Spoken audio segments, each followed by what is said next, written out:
The Jasper Library Building Committee is continuing its work. More on that, plus a preview of some of the things you can expect at this upcoming weekend's Strawsome Fest, and Purdue Extension educator Jan Dugan is tonight's guest on Inform. All of that and much more is up next here on the 18 WJTS News.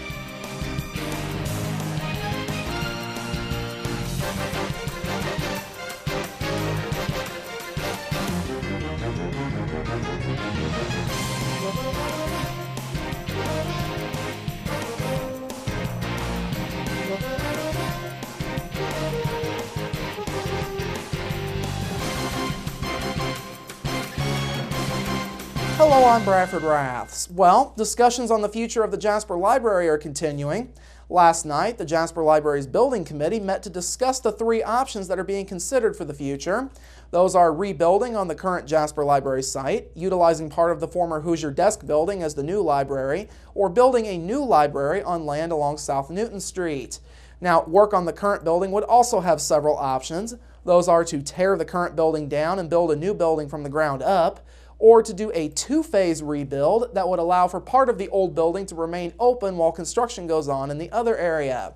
The committee discussed several different issues with the current building last night. These include aisles that are too narrow, the height of shelves, and no room to grow the building's collection.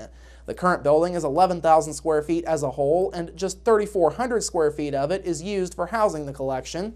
The library is looking to more than double the size for any future building. The plans call for 25,000 to 30,000 square feet. Brad Ward is the chairman of the building committee. He says even with the space issues, the current site can still be part of the future. It's absolutely a viable space, or not maybe a space, but so much as the layout of this site with the park and its location to downtown.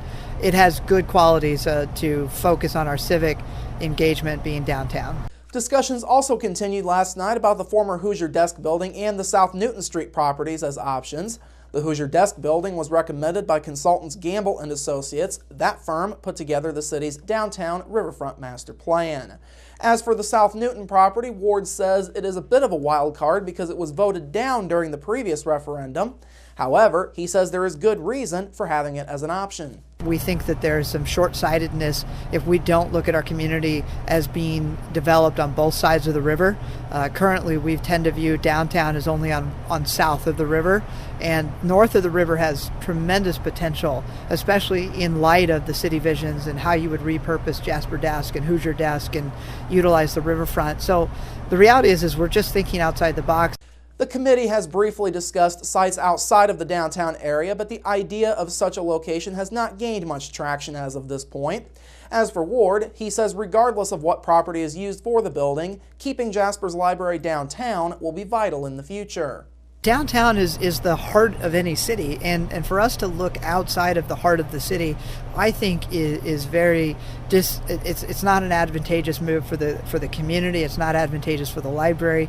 You want to put your civic center and your civic buildings and your civic functions downtown. You want to create reasons for people to come to the heart of the city, and without that hub of activity, you're missing out on what is a key selling point of any community.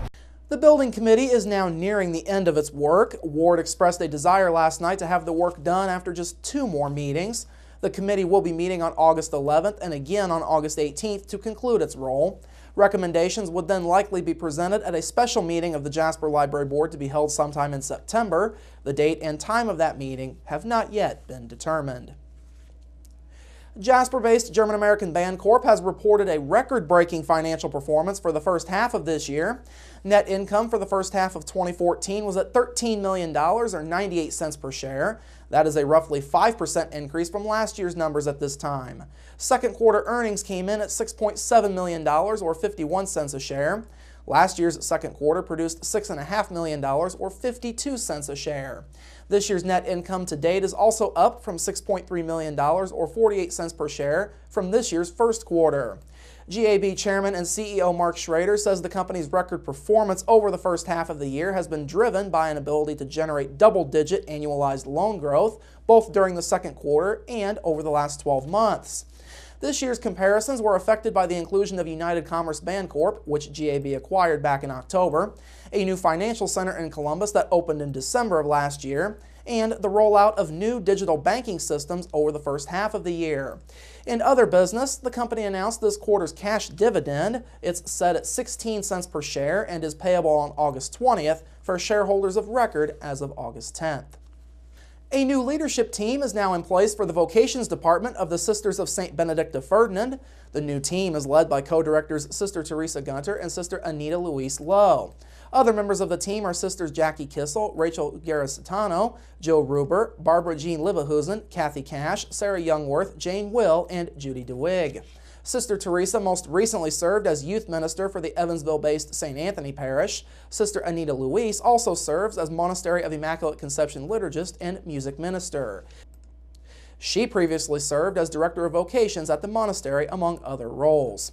Now, the new team has been put in place to focus on developing a new plan aimed at seeking out women who are discerning a religious life. It also aims to get those women to visit the Sisters of St. Benedict.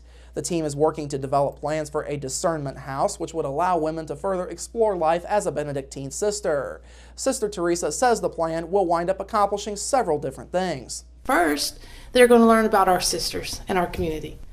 And then they're going to learn how important prayer is to their daily lives. And so here, part of our horarium is we pray at morning, noon, and in the evening. And so if we can get more people into that rhythm of prayer, whether it's living in the discernment house or having prayer groups, then that just becomes part of their life.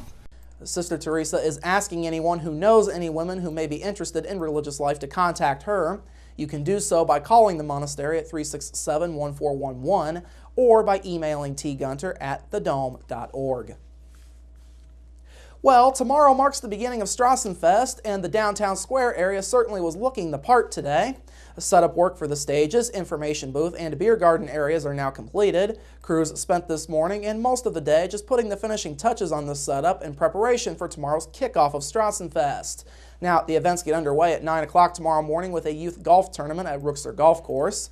Other events throughout tomorrow's kickoff day will include a Strawsome Fest history exhibit at the DuBois County Museum from 10 a.m. to 2 p.m., the Jasper City Mill being open between 10 a.m. and 4 p.m., and the 6 o'clock opening of the beer garden.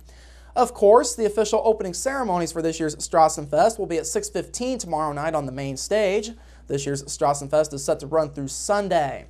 Other featured events will include train rides on the Spirit of Jasper both Friday and Saturday nights, kids' water ball at the 6th Street Fire Station, the backyard chili and barbecue contest on Saturday morning, and the parade at 1 o'clock Sunday afternoon. Fireworks are set to wrap up this year's Strawsome Fest, and those will get underway at 10 p.m. Sunday evening. Now, tomorrow morning you can watch Strawsome Fest live here on 18 WJTS. That will air beginning at 9 o'clock Eastern Time. WJTS is also set to be at Strawsome Fest throughout the weekend, including for the annual Talent Spiel. That gets underway at 6 o'clock Saturday evening. Myself and Kelsey Merkel will be hosting that, so be sure you come out Saturday evening for this year's Talent Spiel. All right, coming up after the break, your local forecast, sports with Kurt Guxell, and Inform with Jan Dugan. That's all up next here on the 18 WJTS News. Local people watching local people.